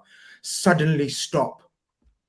That is the most basic move a striker does. You take the ball in one direction with pace, and then you suddenly drag it this way. That's the most fundamental tactic, basic coaching you do, right, Jamie? Because that's what you do. You do the basic coaching. Run with the ball, and the coach says stop. I'm telling you, Sam, you've coached. Conrad, you know what I'm talking about. I want all of you to tell me if you disagree, because then there's no point in me talking. Do you remember? We've all played and been coached, and the first drill we ever done as kids was we run, and then the coach says, "I'm gonna when I blow my whistle, everyone stops." That's what Martinelli done. He ran, and then he thought, "I'm gonna stop." And what did Trent and Henderson, two England internationals, speak the same language, Evan, and that's what makes me even worse. Makes it even worse what you're saying in terms of communication. Sold down the fucking river. They forgot to put the handbrake on. They forgot to put the handbrake on. They just kept going. And then suddenly, they carried on running. Same language in 5 years of chemistry on that right-hand side between them. Regardless of how shit we are, that's 5 years of chemistry. Talk to each other. And then Martinelli put his head up and he thought, fuck this, I've got the whole half the Arsenal team to choose to tap in here. I was astounded, lads. Sorry. That's horrendous, yeah. It was horrendous. I thought it was on Trent, that one myself. I did in the first one. I thought that was on Trent. I thought he went walkies. Whether Hendo gets skinned or not, that's Hendo's problem to deal with. It was a combination, Sam. Both of them. But I think it was Benny Hill. Trent running over was crazy. What was he doing? Someone needs to put Benny Hill music on that. Benny Hill music. Mate, I want fucking Benny Hill music. Someone tweet me the Benny Hill music on that, please. Tweet it, Instagram me it, DM me it. You don't run he vacated the middle of the goal when our centre halves are up, which was fair enough because they were up obviously the free kick. That's why I think. Listen, Martinelli's quality, and whether he skins Henderson or Baresi or it doesn't matter. I think he's quality, so I'm not too fussed about that. But I don't know why. I'm Trent's biggest defender. I don't know why Trent went running over there. That's a man who feels like he's got to prove that he's he's that down. He's got to prove, and he fucked up, and they scored. Look, the only thing I can think of, guys, and I've just been sent sort of the tackle that was made on him. I thought you'd been sent the Benny Hill music already. No, that's quick. That's unbelievable. Social media is quick, but they're not that quick. So I'm still I know someone's gonna do that for me. I know someone's gonna do that for me. Guys, we've just hit 500 likes. Let's get to 550 or 600, whatever the next landmark is. You know how we do. Let's keep it rolling. We're finishing off now. Because we've got so much to talk about. We'll probably do another show tomorrow, look at it in depth again, because this needs to be talked about. But guys, I've just seen the horrible tackle. Apparently it was not intentional, but the tackle on Trent looked fucking nasty. And we hope, but apparently Klopp says it looks pretty bad. So he gets taken off at halftime. As I think Jamie said, that's the plans ripped up again. Another team talk needed. First minute of the game, we're horrible. Last minute of the game, we're fucking horrible. In between, we're actually okay. And we were actually pumped in the away end. We thought, yeah, as I said, Nunez. We come out the second half, guys, and we equalize again with a wonderfully worked goal. Conroy. No, it's superb. And do you know what? I actually thought with the momentum had gone you know, Arsenal are coming, they're rearing from the traps. I think Odegaard has a really big chance. Very poor finish from him. You know, I thought he should score that, or at least hit a corner. We get away with that one. We get the chance. I think the ball it gets played through the lines to Jota. And I actually think this is one thing I thought we were good today. I said earlier, is like it wasn't just Nunez making those little runs. It was him most of the time into those gaps. But I thought Bobby done that really. He done it. A few others done it. Jota at times. Diaz kind of came across at times. So I thought there was those parts of play that were quite good. And that falls to Bobby. And I've got to be honest, like I think that might be one of the best finishes I've ever seen by him for this team. Like first time left foot. That's a very, very difficult finish. Like that's I think there's only one way. There's one area that goes in, and that's where he finds it straight away. People might say about Ramsdale, but I think it's a very, very good finish. And I was quite impressed with that. And I thought, do you know what? Lifeline, we're back in this. We've actually 2 times game management's been absolutely shocking. We've got away with it. Surely we're not gonna fucking game manage like the way like the other 2 times, yeah. But this is it, Grizz. You'd think when you build a team, you mentioned Chelsea in the past, who under Mourinho, all these teams who through experiences gain knowledge, know-how. If you go for a job, how do you prove experience? How do you define experience? Or you're competent. This is what you would give back. We've been in these moments. So we get back in it. I'll let you guys take on to how we didn't manage to game manage it and didn't really kick on from it. But it's a really good pass by Jota, I thought, and it's a great finish by Bobby, who, to be fair, do you know what? It's a mad season, but Firmino's our top goal scorer. Who would have thought that at the start of the year? I'm trying to laugh because I know we're obviously... What else can we do? Yeah, exactly. But it's a great goal. It really is. Do you know what, though? It's irrelevant because you never look back at goals like the Nunez when you lose. We're in it. If we want to contest, we're not going to contest this year. But that's got to be the mentality. So good goals, but albeit irrelevant. But it was a really nice finish. Sam, what's happened to this team in terms of game management, man? We equalize. Can you explain? Can you make sense of the substitutions? Do you see because to me and the rest of us in the away end, we couldn't work out the thinking. Every sub made us worse, in our opinion. Yeah. How did it look? Yeah, I think the only sub, the 2 subs that actually weren't too bad were the 2 in the first half. I thought when Bobby came on, he was okay, he was fine. But then again, that wasn't the plan. I think, this is where it doesn't help. I think if their goalie goes off injured, which I thought was going to happen, or Jesus goes off injured because I thought he had concussion, but he was just trying to buy a red card like an idiot. I think, they're forced into doing something very different, but that obviously didn't happen. Whereas for us, it happened. I think, by the way, I won't talk about it just briefly. I don't understand why you can't be sent off for being reckless, even if it's after a pass or a shot. The Martinelli one's strange on Trent. Something similar happened with Diaz as well. He got a real bad one, but because it wasn't a tackle, it's just a reckless moment. It's not seen in the same light. So obviously he gets injured from a kick and goes off. I think that's the problem, is that when you're forced into making changes, I think it does change the dynamic. So you've lost Trent, and I thought Gomez played well, to be honest. I think there's something there, to be honest, for the next few weeks. I thought he did okay in the most part. He recovered quite well. I thought Bobby came in and scored, wasn't too bad. But once that's happened, that then relegates 2 of... So you've used 2 of your subs and you've brought on Bobby and maybe Gomez. And I don't know if he was going to do that or not. But what that means then is your 3rd, 4th and 5th choice players or subs are then coming on. And it's a totally different impact. I don't know why he took Salah off. I think he was playing poorly, but you don't take Mo Salah off in a game like that. You just don't do it. I felt sorry for Harvey because although he looked bright in little bits when he come on, he got the ball, he moved it quick. What's he supposed to do? Khanage coming off a mat, it was a weird one as well because... Again, why? And he looked, and he was part of the problem why we conceded the 3rd because he couldn't clear the ball. He got muscled out by a forward who was like 2 foot. It was weird, but what do you expect when a guy's coming on after a 3-month injury like against Arsenal? I think as much as people groan and moan about all this and that, I don't think Klopp helped himself a lot this season. I think today was one of those situations where, mate, we were all scratching our heads. I think the lads will probably agree with me. The Elliott and Konate sub was strange. I guess we'll get on to sort of the shape that we finished with because I'll need your help. I'll need your help, guys, because I couldn't for the life of me. Like I literally gave up. Like I traveled all that way. I spent all that money.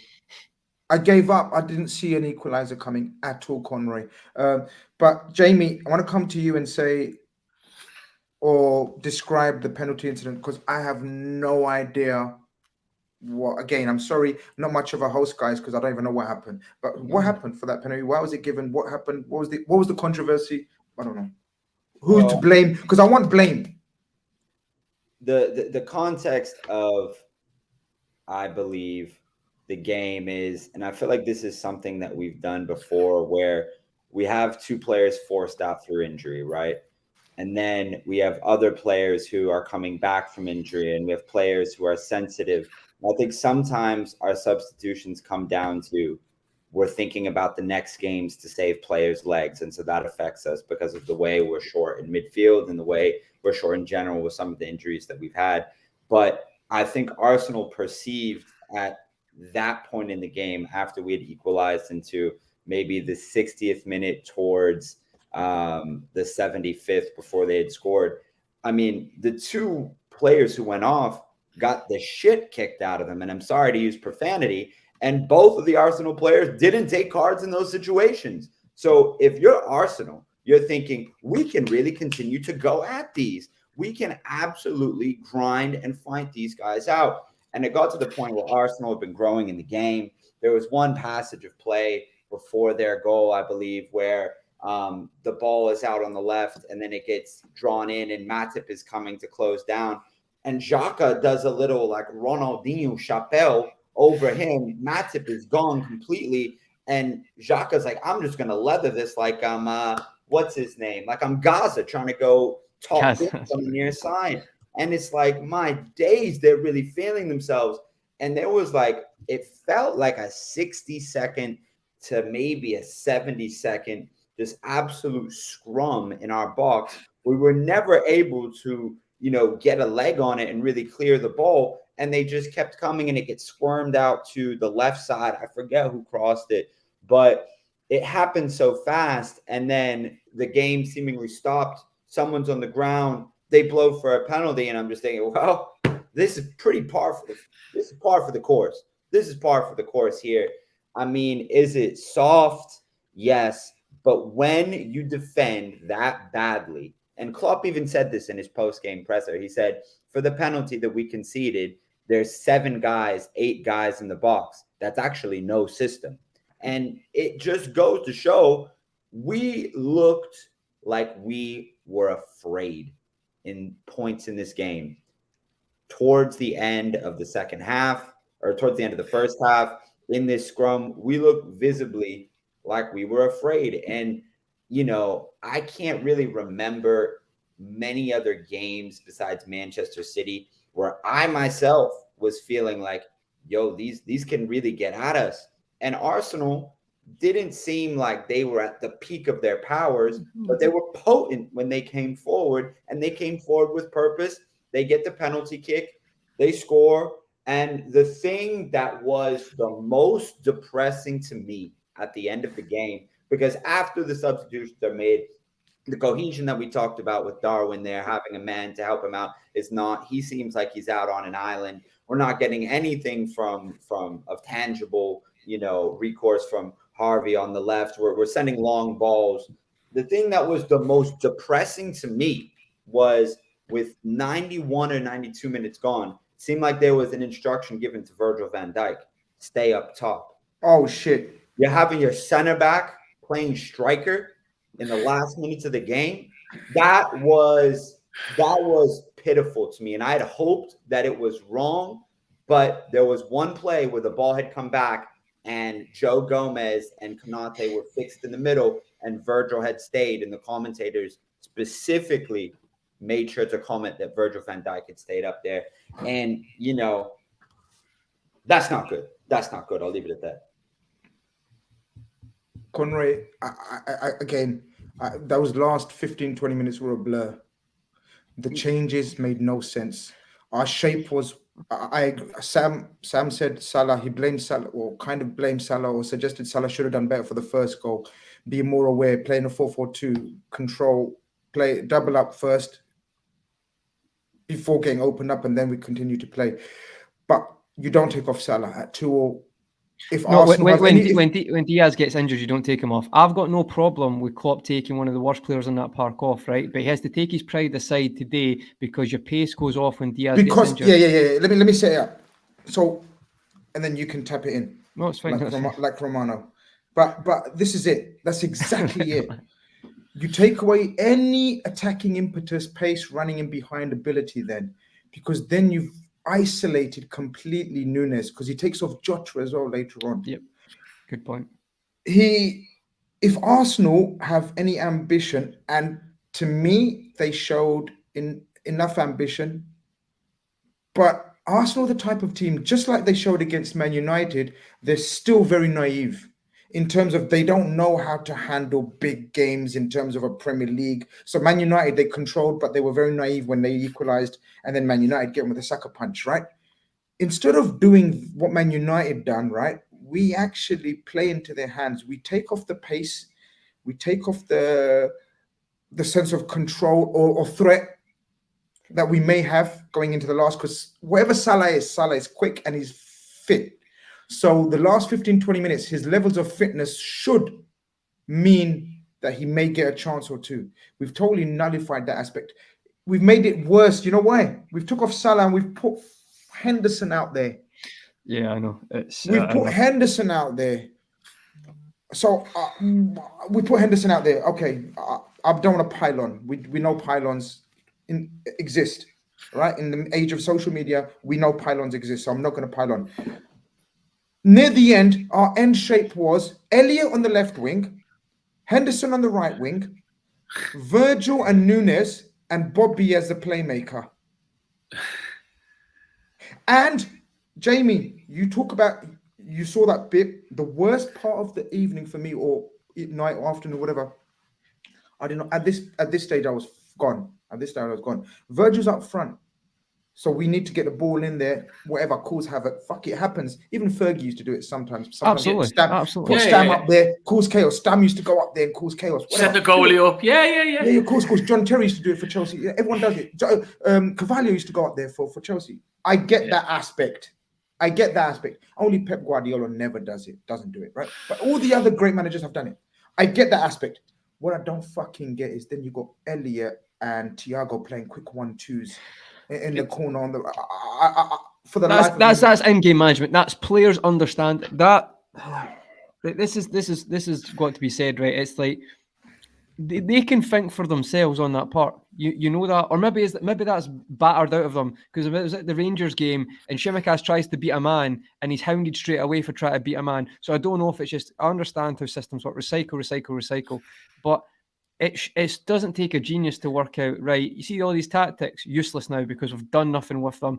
And you know what? We've had 2 lifelines because of good bits of play. We're maybe not going to get a third through that line. Yeah. And Jamie, fair point, if you want to keep doing what you're doing, that's fine. But when he does put Virgil there, your players need to think for yourself in those moments. Like, it is a simple game for complicated people sometimes. Like, it really is. It just, I've got to be honest, right? To me, you're spot on about Arsenal. This has been a big game and it's a big moment for them. But why did they look like the big team in that when it got? Why did we look terrified to get a penalty to cut us open? It was a simple pass in the box, I think, to Jacques or Martinelli, and he hits it across. And we literally looked like we had not enough strength in our legs to clear the ball. It was embarrassing, pathetic. And that defence right now, I don't know where we're going to go. I have no idea where we're going to go, because at this moment in time, they look terrified when they have to defend. And I'll tell you right now, they've got zero pace. So not zero pace, but they've not. Khanage will come back, so I take that back. But Matip, VVD right now, Trent, if Gomez comes in, teams are going to go at them. There is zero aura there. They are not scared of them. Arsenal have proved it today. Most teams in this league have got good players now. We need to look at that. The football has changed. What happened with Brighton will happen again. And I think, with regard, Grizz, we got 2 lifelines today, and we let ourselves down 3 times. And you basically go with Van Dijk. You don't even do that properly. That you don't even play to the strengths. That sums it up. That's the icing on the cake. Just honestly, the team probably thought they couldn't score, because for a ground that we're notoriously not that great at anyway, we never get the wins when we should. And that's when we're playing well. I mean, this time, in the ground, Grizz, did it feel Did you? I know we've watched games before. United was a prime example. United. It's another game I watched. The Champions League final. I felt we're not going to score, and we actually played okay in the second half. Did you feel like that in Emirates? The last 10 minutes, we're not going to score. Is that we didn't forget score. There's no. I don't know what the formation was at the end, guys. The last 15, 20 minutes, there was no. I'm looking at you guys to tell me. How did we end up? How did we end up like that in the final 10, 15 minutes of a big game against Arsenal? How did we end up? Sam, you tell me, mate. How did we end up with that personnel in that formation chasing a goal when not all is lost? It's only 3-2 with about 15, 20 minutes to go. It's not fucking the end of the world here. Is that just a brainstorm? Is that just a culmination of when shit hits the fan, it just keeps hitting the fan? Yeah. I was just going to say that I think what we forget with a lot of these footballers and a lot of the situation that we're in, and it's funny because I think when we were on this last time, I managed to get on one of your great shows. I think I said the same thing then, but it was like 6 weeks ago or 5 weeks ago. But I feel like when things go badly as a human being, doesn't matter how well rehearsed you are, how well trained you are, when you're in the moment and things aren't going well, you do things, you panic, you do things that are just, you try anything. It's like throwing Alisson up for a corner when we're drawing. You don't really do that. You do it when you're losing. It just happens. You do mad things sometimes. But in terms of the game management from beginning to end, I do feel a little bit sorry for Klopp in that he lost Diaz and Trent, who are big parts of our game. Trent did play some nice balls over the top of the early parts of the game, which set it off nicely. His long ball where helped us get the first goal, whether it was a good ball or not, it doesn't matter. He played it. So losing two key pieces of the jigsaw like that doesn't help then when you're trying to affect the game in the second half, when you want to add to them. Do you know what I mean? So you want Diaz and Trent on, you want to add to them, you want to be bringing on Bobby as well as keep. And I think that doesn't help. So what happens is you're trying to freshen the game up. What I also do, and I won't dither on this because we've said it enough, and Jamie nailed it before with the penalty, was I think when something like that happens to you in a game where 60,025 people in the stadium don't think it's a penalty, and one guy does in Michael Oliver, and the whole team goes, what?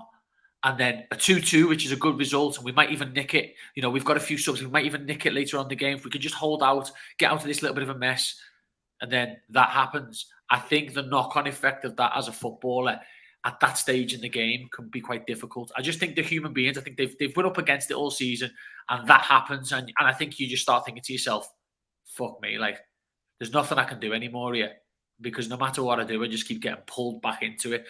And I'm not saying it's right, but I just feel like there's probably a little bit of that going on at that moment, which is why we've done mad things and people are not doing what they're supposed to do. Conroy's nailed it. We should be going long. We should be working off Van Dijk, but they're not thinking clear-headed because I think they're so disappointed in what's happened to them in that game with the decisions, with the poor form and the timing of everything that's happened in the game. You just become deflated. And I think that's all it is. I just think it just reached the point at the end of that game where we didn't have an answer anymore. Evan, we're going to wrap it up now, and I just want to, before we wrap it up, ask the $1 billion question, because you're the $1 billion man.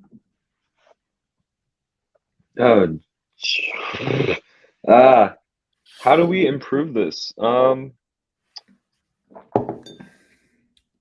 a really good question. It's an okay question. You're giving it way too you're giving the subscriber, the follower, way too much credit.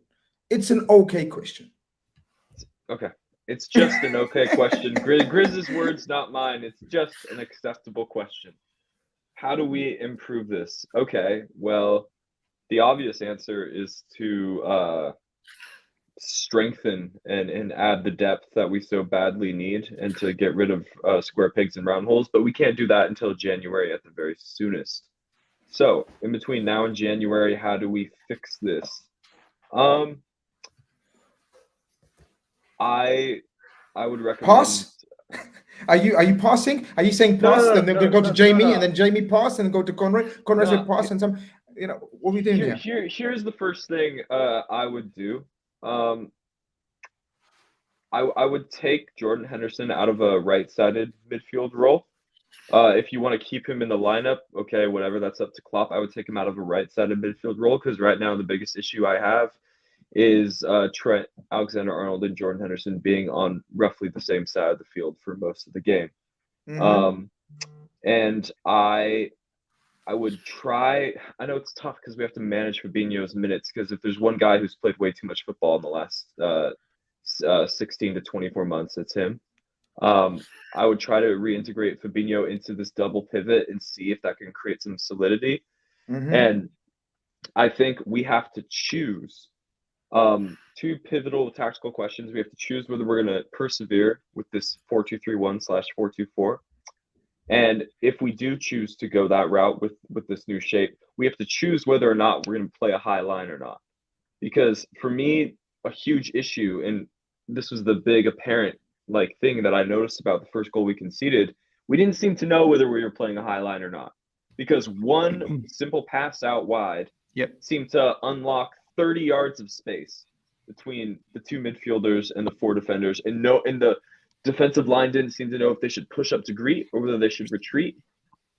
I don't want us to be playing in this weird purgatory zone of not knowing whether we're a high line team anymore. We need to make a decision. Two decisions. Again, to reiterate, is this our new shape? And if so, are we still a high line team? Because right now, with all of the confidence issues we have with all of the players out of form that we have, with all of the now injuries that we have, we need to pick a lane and stick with it, because there's too many revolving doors of players coming in and out of the team. There's too many revolving doors in terms of tactical shape and flexibility. There's too many revolving doors in terms of form. We saw how down bad we were in 1920, and then Klopp said, enough is enough. No more Fabinho at fucking center back. We're just going to – these are our center backs. They suck, but we're going to persevere with it. We chose that lane, and as depleted and as down bad as we were, we managed to make something of that season. So we need to do the same now. And thank God it's only October. We had to do that in February. Let's stop the bleeding now as much as we can and pick a lane and not deviate from it. Because right now, there's too many revolving factors for me. I need more things in concrete right now. Yeah. Thank you very much, Evan. I needed that. That's why I came to you. I knew it's going to take you. I didn't want to. I know I threw at you and fireball, and you've been away for a few weeks still, but I knew you're going to come back. And I'm sorry. I'm sorry. It was just an okay question, Grizz. I wish it could have been a better question, but according to you, it was an okay question.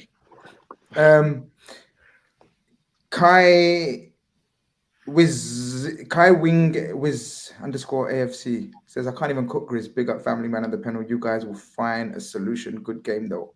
Listen, we have to big up Arsenal. We don't have to big up Arsenal. We have to call a spade a spade. And it's calling a spade in my eyes, guys. You can give your opinions. As I think Arsenal deservedly are at top of the table. All the shit that Arteta's gone through, it just shows you there is processes that needed to be trusted. And if people give the time and the energy to people that deserve it, and I think Arteta, the shit that he's had, deserves this now. Some of the fan base is probably kind of pissed off that they're doing well because their egos have been hurt. I don't want the Liverpool fan base ever to be like that. I'm going to end it by saying the purpose of fan media is to call it how they see it, without any perceived agenda, narrative, without trying to be psychoanalysts and sort of micro-analyze things, because the majority, and I'm only speaking for me and my brothers on the panel here, I can't speak for other fan media and I can't speak for anyone else, but I think I can speak for my brothers here. We only speak how we see it. That's it. We are not employed by the club. We are not paid by the club. I wish we were. I wish I was. We have no relations, as far as I know, to any players. Let me know, guys. I know, Robertson and Conroy have known to be chilling out You know, in okay, but we have He no wasn't playing. He relation- wasn't playing today, so there's no conflict of interest there. It's fine. The point being, we have no relation to players. We have no personal agenda against players. We love the club equally. Jamie sitting in fucking USA isn't a less of a supporter than Sam, who lives next door to Liverpool. Me living in the middle of Luton and going around the country supporting my beloved club is no different from Evan waking up at mad hours of the morning, affecting the rest of his day and his career, his real life. And this is what I get. This is what I get, people. So I don't want. So we don't come on here. We don't come on here with a perceived perception. We're gonna say this. We're gonna do this. We genuinely see and speak. See and speak. And we will have different opinions. We will have shit opinions according to some. We will have great opinions to some. But we have to keep it real. We have to keep it respectful, and we have to keep it going. So whether people tune in to hear the shit that we speak, or the brilliant analysis that we speak, or whether they think we're fair, we love and respect you all. We expect the same love and respect back. This has been the Redfellas on a Sunday night. Liverpool are in a sticky position, which obviously means the fans are in a sticky position. Be nice to each other. That's all I can say, man. Unity is key. We stick together. We hope the Liverpool team sticks together. We hope Klopp and the players stick together and fight our way through this. We hope the players, the owners stick together and we fight through this. Or it's going to be peak. It's going to get worse than it gets before it gets better. I believe 100% it's going to get better. 100%. I believe it's going to get better this season. But it is what it is. Thank you very much, people. Thank you very much, you guys as well. You're all gentlemen. Love you all. And I love the chat. You get angry, you get frustrated, and so do we, guys. So do we. Trust me. We're normal human beings like you guys. We feel the frustration. We feel the pain. We don't have the answers. Evan gave his best answer, and it was brilliant. I couldn't stop listening, and I was thinking, yeah. But Jurgen Klopp will have his own answers. He's the manager. He's the coach. He's the one who brought us to the top. We're sliding down for the time, but he's going to bring us back up. I know he will. This has been Redfellas. We had here. Take care.